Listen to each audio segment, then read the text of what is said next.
We're with Mike Cieslak, who played for the United States developmental team, played on a state championship in high school, and has quite a journey. Mike, thanks for joining us today. Yeah, no problem. How long did you play hockey? I played hockey since probably 3 is when I started skating, and up until I was, let's see now, 20 was when I stopped. When I was in Boston my last year. And did you play any other sports growing up? I did. I played soccer when I was young and baseball. I played those more structure. I played all kinds of intramurals, things like that, pretty much. But those were the 3 main ones I did: soccer, baseball, and hockey. And how were those sports interrelated for you? How did one help the other?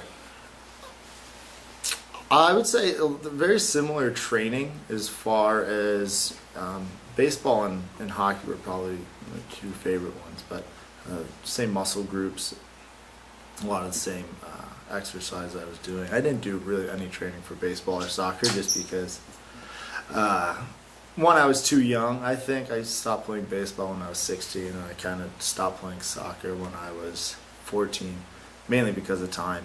I just didn't have time to play 100 hockey games and 40 baseball games and 25 soccer games in this year. So I kind of, stopped,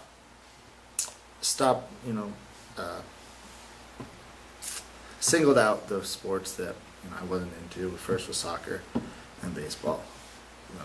Okay, Mike, after you won a state championship in high school, talk about your journey through U.S. hockey development, and we want people to understand and be clear that it's not just USA hockey we're talking about. This could be happening to anybody going to any developmental, United States developmental levels. Tell us about your journey.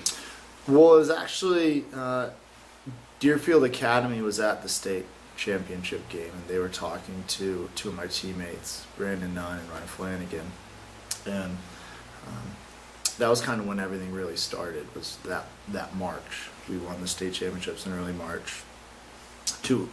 Next weekend, the 3 of us also won the Bantam or Pee Wee state championship for New York State for our travel team, the Americans, and that was really when the recruiting became heavy, and that's when I found out that I was a candidate for the development team, and that I was a candidate for Deerfield Academy, as far as other prep schools as well, but that was my favorite. And that's really when everything got kicked off. It was that state championship, and then from there it just I started singling out where I wanted to go, and my performance kind of dictated my route. Okay, tell us about prep school. Prep school, I was into Deerfield. I didn't actually go there because I went to Ann Arbor instead. But so this was sophomore year when we won the state championship. Right, that's what I want people to. Yes. Yeah, so I was 16 years old when I won the state championship and a sophomore. So I was I knew going into sophomore year that was my last. This was going to be my last year at McQuaid, and because. That's just it. That's the route. Unless you're playing juniors or somewhere, you can't really stay in high school. So I was thinking prep school. I got into Deerfield, kind of following the footsteps of another McQuaid guy, Marty Reisner. He went there, and so yeah, it was sophomore year. I'm 16 years old. I have 2 years left of high school, possibly 3. That's another very probable thing for people to do.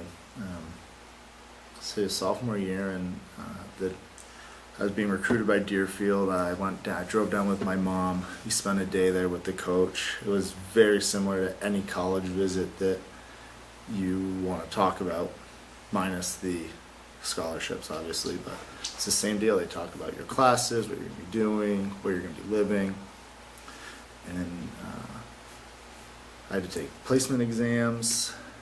Same deal as any college college interview or college visit. So then how did the U.S. development team come about? I got a call one day from,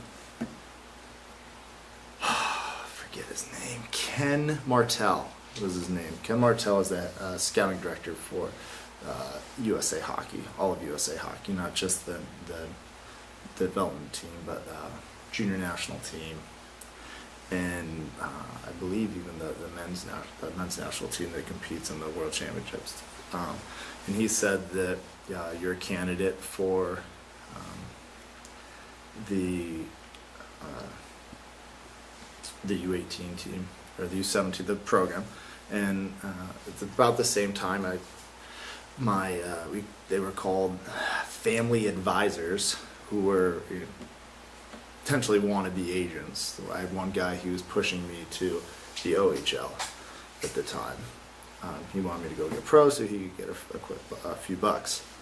And he also knew Ron Rolston, who was the eventual coach at USA Hockey. And he took me to a game they were playing here in Rochester. So this was 2005. They had that was right around Christmas time. They had the World Championships, and I saw a game, and he said, "Is this what you want to do?" And at the time, it seemed very flashy to me. I had USA jerseys against Russian jerseys, kids moving fast, very fast pace, and I couldn't see myself there at the time, but it was obviously something that I would love to do. So I got really excited about it, and a few months later I got an invite to the actual 40 camp where they said, you're not just a candidate anymore. We're inviting you to come to Ann Arbor and try out for this team. And your height and weight at the time? It's important. So I know I was 6'2", because I haven't grown since sophomore year, and I was probably 175 to 180. At 16 years of age. Yeah. Okay, go ahead with the story. Okay, so I get to Ann Arbor and for tryouts, and this was the night we won the state championship. Not the high school. The travel. We were playing in Buffalo. My dad and I drove to Ann Arbor. I got to tryouts late. I was the center of attention at the time. I was 15th in the NHL scouting list for my age group for our draft year. That fluctuates. Oh, right? yeah. Okay. Just Oh, so yeah. people. Okay. But by the time I left the program, I wasn't on the list. Thank you. So, and at that time, I was talking to Ohio State. I had a visit at Boston College with Jerry York, Mike Kavanaugh. I had visits at so a lot of the bigger schools. And I went in there, and I had a really great tryout. Scored a few goals, and I got a call probably 2 weeks later, and I had made prior to the next phase is the USA Festival camp. Prior to that, they selected I think 9 of the eventual 12 forwards. I was part of the first 9, and I accepted on the spot and called Deerfield and told them I'm sorry, and got ready to go out to Michigan. And where did the USA national teams, the national scouts, see you play? The first time was the first exposure is at the USA Hockey Festivals. So you try out through your district. New York State is its own district, and you first try out Western New York, and then you try out for all of New York, and then they take the top 12 forward and 2 goalies from each district. There's 12 districts overall. Send all 240 kids to either Rochester, New York, or St. Cloud, Minnesota. And it's a week festival. You play 7 games. You get. These are all New York State kids. This is kids from all over the country. All over the country. Yeah. Okay. So 12 kids from each district. So New York State has 12. Mass has 12. Mm-hmm. Southeast. So Florida. I just want to make sure we got all the. Yeah, so we have 240 kids from all over the country. They split the kids up, and it's not New York playing against Michigan. but it's, kids, you get one kid from each district essentially, and they're rated.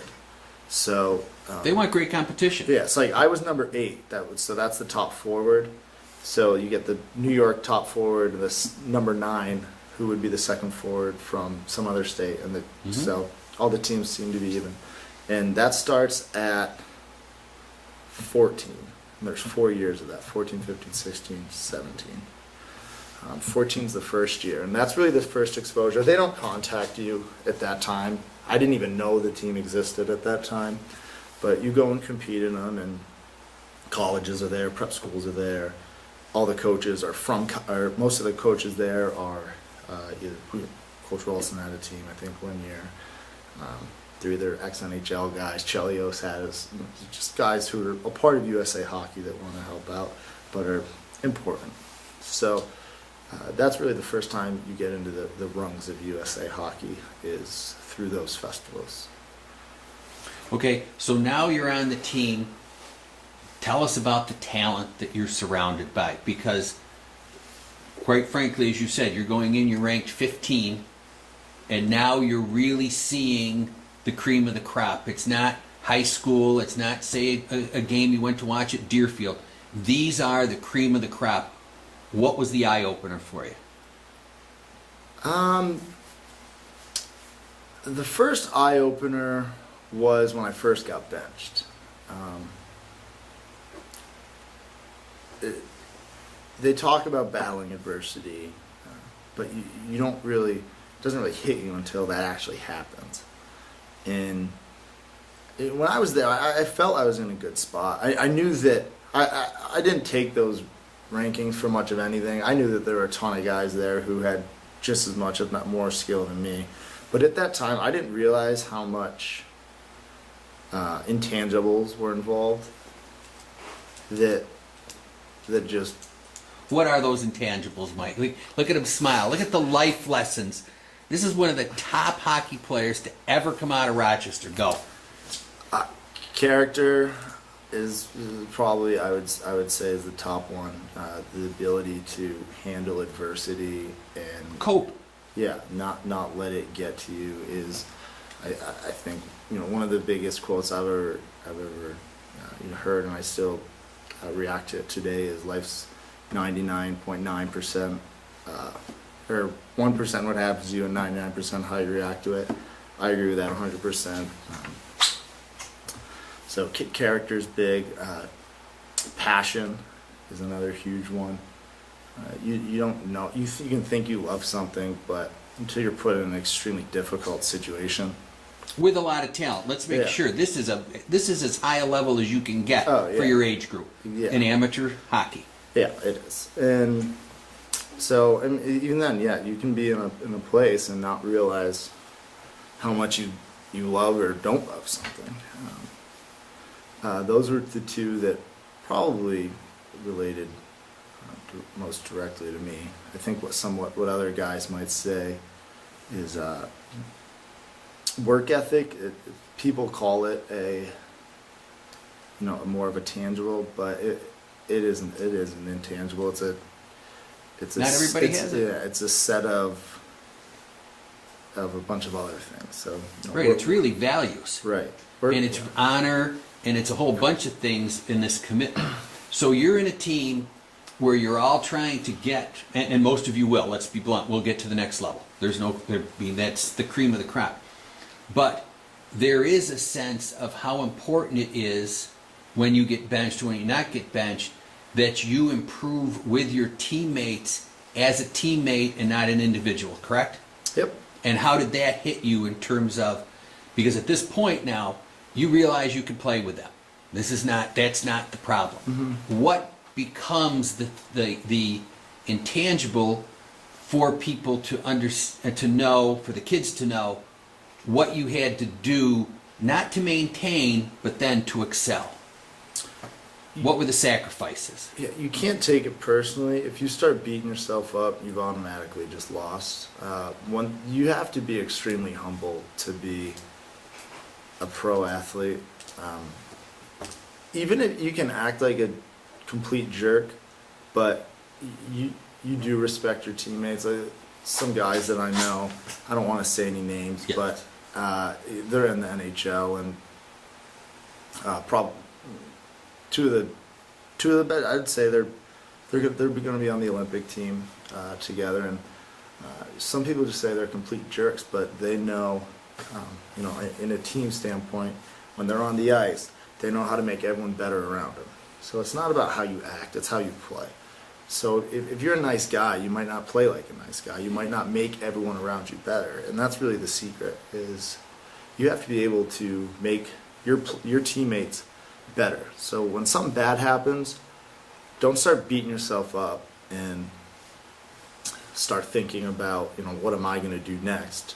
Just concentrate on how you're going to make the rest of your team better. It's phenomenal, Michael. Okay, now you're being recruited for college. How did that? Talk about that process. College was a very long process. Like I said, it pretty much started.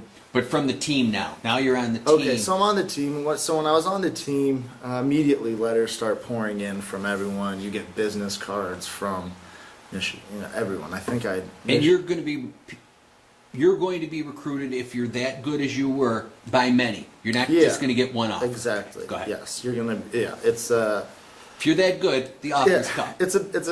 And you're gonna get stuff from everybody, just about. And you get really excited about it, and you think you're in a good spot. But until you get the offer, actually, I wouldn't even say that. Until you step foot into a classroom and get past you're not on the team. So, and maybe even that until the coach makes cuts, you're really not on the team. And the scholarship rests in the balance. Exactly. Well, if you don't make the team, most colleges, yeah. Ivies are a little weird, but yeah, the Ivies don't have athletic scholarships. yeah, they get you money somehow. It's grant and aid, They yeah. tell you, Yes. yeah. Those will stay, but if you're lucky enough to go to an Ivy. Okay, so the college you pick? I didn't get to that point, so I was. Okay, stop. I'm sorry. Stop tape. 5, 4, 3, 2, 1. Okay, as you finished with the junior or with the development team, how did everything start to happen to you in terms of where you were going next? Okay, so at the end of my 17 year, I had a pretty good 17 year. I think it was 13th on the team in points. I was really excited about the summer. I knew exactly what I had to work on. I was really planning on becoming a much better player, and at that point I was looking at Ivies, Cornell. I had a visit with Cornell, Harvard, Brown, UMass. Those were sort of in Providence. Those were kind of the 5 that I was really interested in. BC, some of the top higher ones had backed out, and I kind of started looking towards the better schools just because I was performing well in school. And how important are academics, Mike? The most important thing. Okay, go ahead. So, Kids, this is an invaluable lesson. yeah, so I graduated from high school with 3.87 GPA, and this was, and the whole time I'd go and talk to my coach, and most of his reviews were, well, you're doing really well in school. And that's kind of why, you start looking at the Harvards. And so I can never get into Harvard, but, it's a blessing to be able to just talk to those schools. So I was looking at the Ivies, and because they don't really give you, they kind of just, a lot of colleges just jerk you along. And they send out a ton of lines, and they just keep dragging you along and along and along. And Because they're recruiting other kids and they got to see who's coming in and who's right. not. Okay? And you do need, I would definitely recommend getting one of these family advisors, but make sure it's someone you can trust and someone who's done it before, because most of the time they're the ones talking to the head coaches. They know them all, and they'll tell you exactly where you are. But at the same time, you will have a lot of information that you need to digest, and a lot of the times coaches don't always want to talk to the kids unless they're really interested. And I would say that the biggest step when the coach really is going to show you interested is when you get an official visit. And that's probably the point you want to get to, but unofficial visits are kind of a waste of time. Okay, so we're in the summer. Yeah, this is so summer of hockey. College coaches can start talking to you and actually having you on campus officially starting, I believe, July 1st of your summer before going into your senior year. We actually say you graduate from your junior year. Yeah, so And hopefully you've also gone through the clearinghouse, starting to go through the clearinghouse. Yeah, and if you don't know what the NCAA clearinghouse is, you need to absolutely find out what that is. Okay, so now we're in the summer. Yeah, you're in the summer, and I think the day of I got 4 calls. I think it was those schools, Harvard, Yale was actually in there. I ended up talking to five of the 6 Ivies that have. So I mean, most of those schools I was talking to, and at that time, that's when I was really interested, and I wanted to lock something in. And I did have. They don't really have at that time for the team I was on. They just want to fit you in because they know your schedule's tough. So when we were playing in Boston, I went and saw Harvard and had my official visit, but it wasn't. I had 2 hours one day. It wasn't a big deal, unless you go early. Like Mr. Van Riemsdyk, they rolled out the red carpet for him and had his picture up on the Jumbotron at UNH. And that's when you know you have a scholarship. When they have the mascot skating around the ice, and so, but. And not many kids get a full ride. Go ahead. Well, not many do. So I didn't really get any big official visits. A few to the Ivies, just kind of thrown into my season, just because we were so busy. We didn't really have any off weekends. And how many games did you play? 74. While still going to school. Year. Yeah, well, going to high school. Okay, go ahead. High school is part-time. You're getting an education, kids. But so I just didn't really, just kept getting pulled along and kept finding out, maybe I have someone else, but they still want you, blah, blah, blah. It was just a long, drawn out process. And So how did it end up? it pretty much came down to Harvard and RIT, and Harvard kind of backed out at the last second, and I wasn't ready to commit to RIT. No disrespect to Coach Wilson or Oh, great program, Yeah, great school. yeah.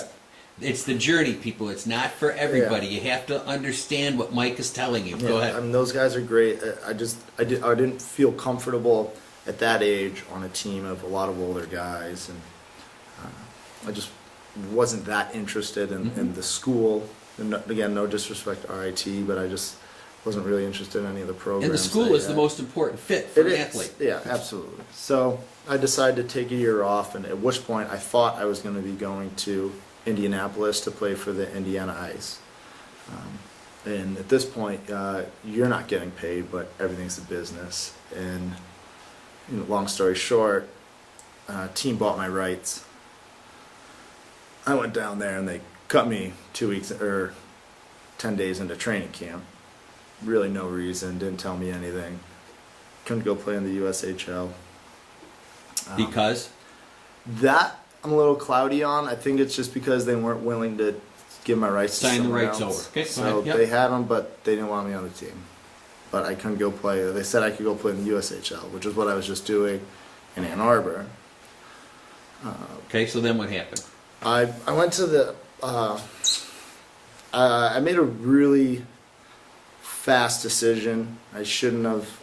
I should have taken my time, but probably 3 days later, maybe not 5 days later, I was in Boston, south of Boston, playing in the EJHL. It's Eastern Junior Hockey League. Yeah, I think that was probably when the start of the end kind of happened.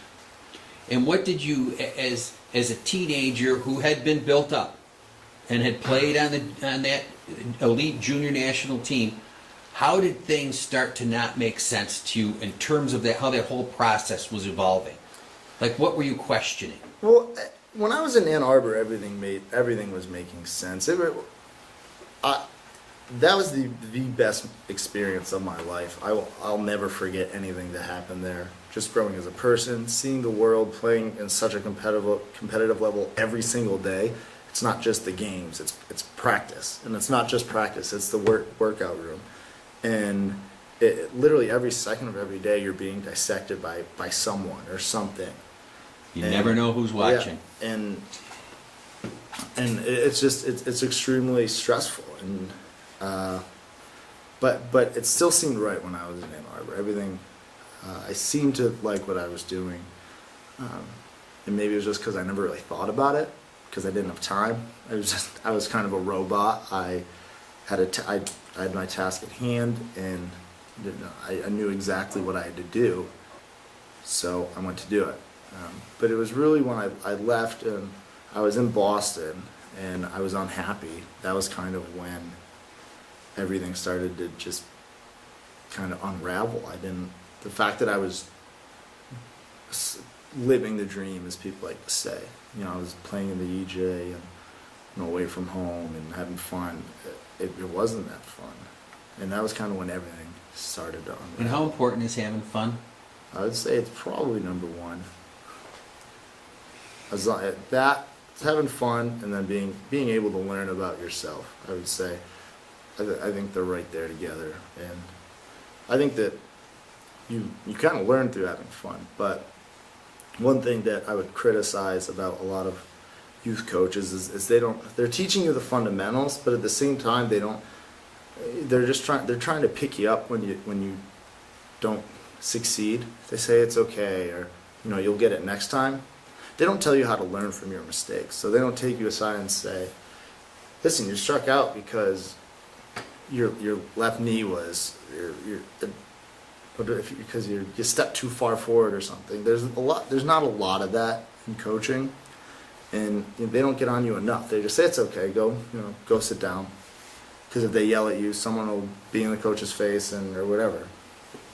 But I think that it took me a very long time to be able to learn from the environment that I was in and learn from what I was doing.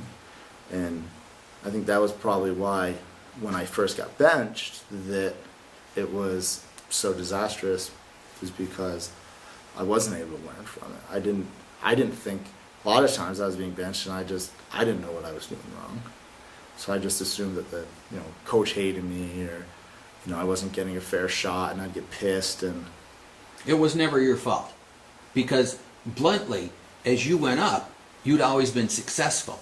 But there were times, looking back, where you can see maybe you weren't playing your best, that instead of having Mike Cieslak at 75%, it would have been better to have another kid out there and have you sit at 14, 15, and 16 and learn that process of being part of the process. right. Okay. Mike, when did the burnout really hit in terms of you knew, all right, I'm done with this? I actually decided I was done probably a week after the Eastern Junior League ended, and I was stressed out because I had no direction just in my life. I had been doing something for 20 years, or 19, 20 years, and it was all I remembered. And now I wasn't happy doing it. I had no direction with it. At that point I was talking to some D3 schools, Middlebury, Colby, Bowdoin. Same deal there. They just drag you along, send out hooks. A lot of it is because of recruiting restrictions.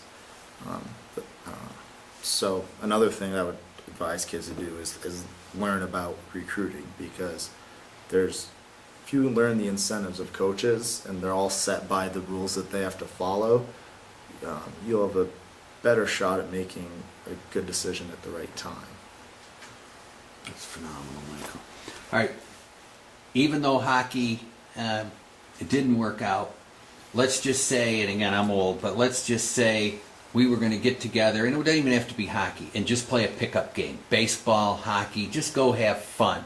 How important, no coaches, no pressure, we're going to throw a puck out or a baseball. How important when you're talking to the kids is that, not only in their development, but as you said, to keep the fun in it. I would say it's extremely important. I mean, kids love scrimmaging and practice because it's not work. That's why kids like to scrimmage, is because it's not work. But I think subconsciously it actually is because it's the most fun. You want to play in games. That's what you want to do. But I wouldn't say that it's a tough thing for coaches because, a parent, they don't want to pay. I don't even know how much it is to play on a travel hockey team. Like probably as much as it costs to go to this school. But in some cases, it's excellent. But you don't want to pay $5,000 to have your kid scrimmage at every practice. So you kind of got to pick your battles and where you're going to have fun with it. But you got to learn that you have to be getting better in order to have fun, and you're going to have time to have fun. There's a time for fun and there's a time for work. And I'm not sure how much of that. And it's not just fun, doing that thing, but it's fun with everybody because sports it's a team thing. So if you're not having fun on the ice, if you're not having fun in the weight room, you guys can go bowling or something. Or we did a ton of that. We went to a lot of movies. The guys were always together. We were family, and that's something that is kind of missing from a lot of the earlier teams, especially high school sports. There's a lot of cliques, a lot of niches that form, and guys don't learn to get along. I would say one thing about the McQuaid team, why we were so successful, is that obviously not everyone loved each other, but there was really no divisions, and we had 8th grade goalies that everyone loved, and we were a younger crew, but we got along really well. We had fun off the ice. Mike, a lot of kids are quitting. Your story is hugely compelling. We've talked with Wayne Wilson, Ryan Callahan, Brian Gianta. We're all talking equal play for 12 and under, pre-puberty, because there's no relevance to what you do before that. How do you feel about equal play, and can it be competitive?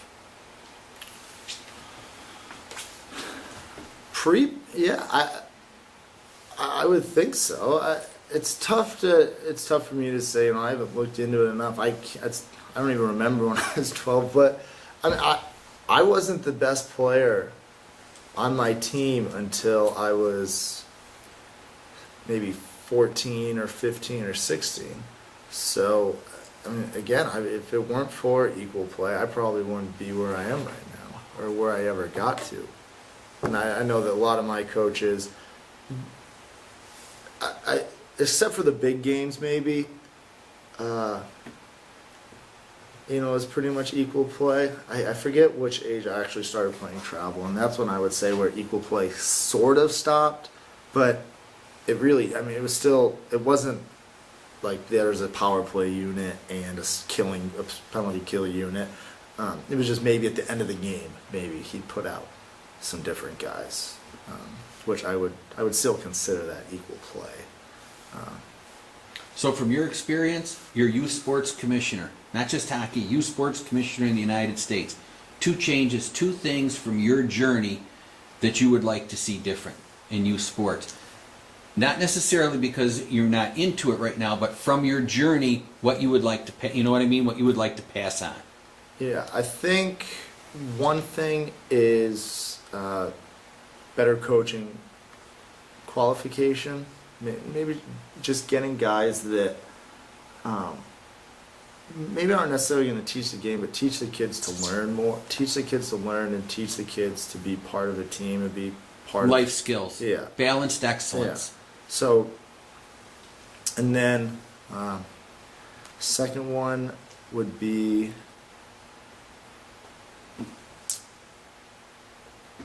maybe just continuity in programs. Rochester is a good example. It's pretty much turned into a business. To keep them youth sports. don't turn them into businesses and guys trying to win championships for their 14-year-old kid. I think that's something that I've noticed, especially in this area with the hockey programs, that have kind of bothered me, and is that the scene isn't even the same anymore. And for what reason? I don't know. I mean, there's still high quality players coming out of Rochester, but there's always been high quality players coming out of Rochester. I would say that, starting with, Grimshaw, the 90 year, and after, that's kind of when the team started to get really different in,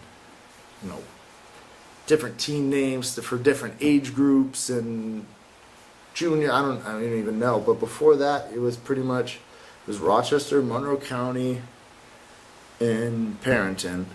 Back starting with the 90s. So Grimshaw, myself, Montgomery, Flanagan, Nunn, Schneider, all those guys, Brian Kane, Crittenden, all the way back to Fitzpatrick and Giunta and Reesner. I mean, those guys played in Rochester youth, And how did it turn out? and it's the same for everyone up through the new guys. I know there's still some kids coming out of Rochester, but I guess the future will tell. But Mike, I can't thank you enough. Oh, What an no problem. education. I want, as you watch this tape, to listen to what he says, but also the pain that he experienced because there wasn't the balance and they weren't concentrating on what he talked about. And that is life skills, balanced excellence, and preparing for life. Because for him to come, Mike Cieslak, to come to talk to us is just a huge privilege. We thank you so much.